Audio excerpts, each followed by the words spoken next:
আজকের রেসিপিটা সেসব দিনের জন্য বেস্ট যখন রান্নাঘরের কোণে পড়ে থাকে শুধু কয়েকটা ডিম আর ঘরোয়া মশলা।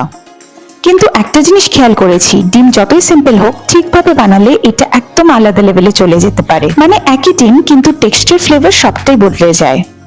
এখানে কিন্তু কোনো কমপ্লিকেটেড ইনগ্রিডিয়েন্ট নেই, কিন্তু টাইমিং, হিট আর ছোট ছোট টিপস গুলোই পুরো টেস্টটা ঠিক করে দেবে। তাই বানিয়ে ফেললাম চটজলদি অমলেট কারি। এটা বানানো কঠিন না, কিন্তু পারফেক্ট টেস্ট আনা একটু ট্রিকি। আর সেটা ডিপেন্ড করে কিছু ছোট ছোট জিনিসের উপর।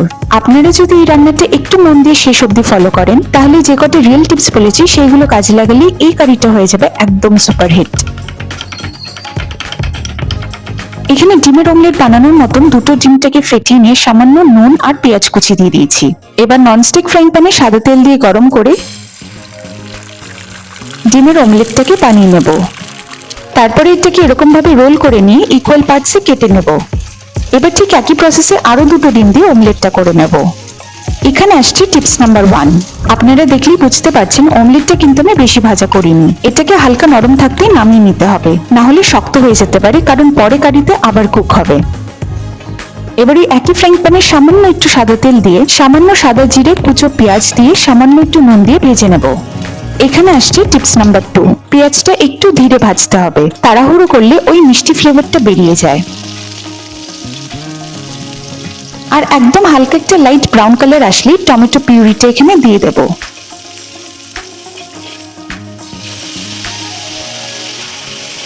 এবার দিলাম হাফ ছোট চামচ শুকনো লঙ্কা গুঁড়ো, জিরের গুঁড়ো। এবার মশলাটাকে ভালো করে মিডিয়াম ফ্লেমে কষিয়ে নেব। যখন দেখবেন কাঁচা ভাবটা চলে যাচ্ছে তখন এখানে জল দিয়ে দেব। এখানে আসছে টিপস নাম্বার 3। এই গ্রেভিটা যদি আরেকটু রিচ করতে চান তাহলে শেষে অল্প একটু বাটার বা ফ্রেশ ক্রিম দিতে পারেন।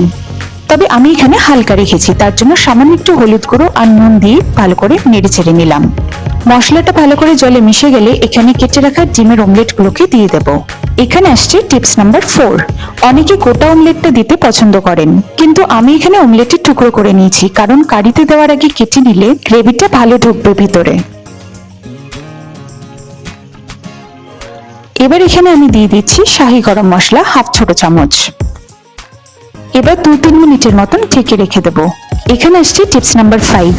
হাতে যদি সময় থাকে তাহলে এই স্টেপটা কিন্তু একদম মিস করবেন না। গ্যাসের আঁচ একদম কমিয়ে অমলেটটা যদি ঢেকে রাখা যায় ওই 2-3 মিনিটের মতন, তাহলে এই সময়টাতেই আসল ফ্লেভারটা ঢুকে যায় ভিতরে। তবে যদি একদম হাতে কম সময় থাকে তাহলে এই স্টেপটা স্কিপ করতেই পারেন। আপনারা যদি খেয়াল করে থাকেন তাহলে বুঝতে পারবেন অমলেটটা কতটা সফট থাকছে আর গ্রেভিটার ফ্লেভারটাও ঠিক মতন ঢুকে গেছে। এই ছোট ছোট জিনিসগুলি আসলে রান্নাটাকে স্পেশাল করে তোলে। কমেন্টে জানাতে কিন্তু ভুলবেন না আপনাদের কেমন লাগলো। ভালো লাগলে প্রিয়জনদের সাথে শেয়ার করে দেবেন। খুব তাড়াতাড়ি দেখা হবে নতুন একটি স্বাদ, নতুন একটি গল্প নিয়ে। ভালো থাকবেন, সুস্থ থাকবেন।